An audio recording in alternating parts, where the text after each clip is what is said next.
Wearing religious garb, specifically the hijab, is a form of passive terrorism.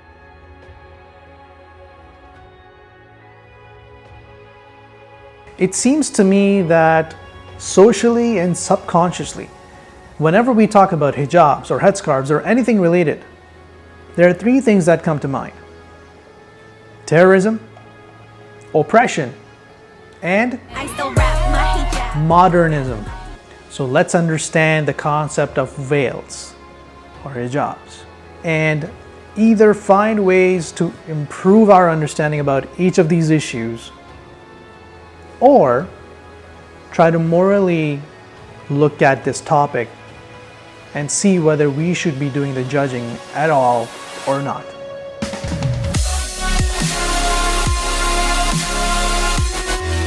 Hello again, lovely Earthlings. Welcome to another episode of Who Are You Talking To? A show where we review the world, current events, and all sorts of subjects in more ways than one. And as usual, and as a reminder, we must critically think about any topic that comes our way. We must also review it with a global moral set of standards before forming an opinion or judgment. In this episode, we will attempt to understand all the issues behind hijab or veils that exist among us socially or online. Oh, here we go again. Why does everything on this show have to be religious? Why am I even here? You are here because you are part of us. And stop being so ignorant. Wearing a hijab is more of a religious cultural act rather than a religious act. Yeah, okay, but have you seen how people's religious affiliation has facilitated these abuses even further? Clearly, we need to expose these kinds of issues about hijab. And before we start making any judgments, I really feel that we need to internalize the conversation first.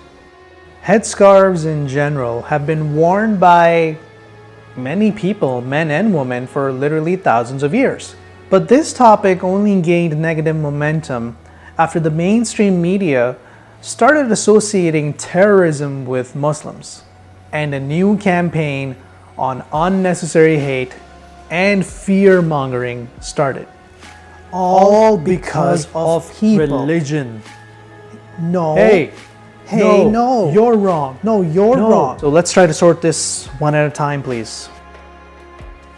Number one, those who associate women with terrorists. You can't simply judge someone of being a terrorist just because they're a Muslim. Why not? People are following Islam, right? I mean, across the globe, people who are following Islam are blowing things up. These women are here to terrorize. Then the same analogy can be used for people from British or American countries. These are the people who have been bringing slaves from all over the world, and they're the ones who are causing all the wars all around the world. These are global terrorists. Number two, those who oppress women to wear these hijabs. Why would you force somebody to wear it? I mean, is it prescribed in a holy book or something? Or is it a law? Historically, both men and women used to wear hijabs in the past, especially in the Persian, Greek, or Mediterranean era. The only reason why it's associated to Islam now is because of a few verses. Where did this come from in Islam anyways? If you look at the Quran and you read the verses that some scholars use, Quran isn't necessarily pinpointing out what kind of a veil people should be wearing. It does not say that a full face veil should be worn or a headscarf should be worn. The only statement that they're making for both men and women is that they should dress modestly. Number three, those who judge these women who are trying to express themselves while wearing hijabs. Can't a person express themselves if they're wearing a hijab? Due to the association of this practice in Islamic culture, in turn becomes associated to vulgarity. Just because a person is wearing a hijab, it doesn't mean that they're they've ultimately turned into angels, or they're unsusceptible to committing any sins or any wrongdoings. What logic is that? So anyone who's wearing a hijab, doesn't matter what they're doing, will be targeted for different means. I'm sorry, Earthlings, but we've been looking at this situation the wrong way for years now. We must free our women from these petty issues.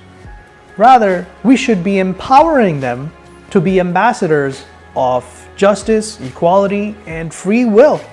The ones who are abusing these women, the ones who are oppressing these women, the ones who are judging these women are the real terrorists.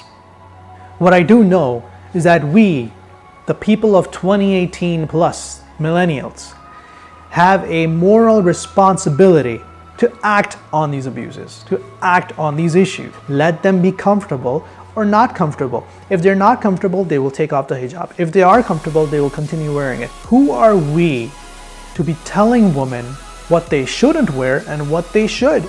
I don't know why we have to bother about these things.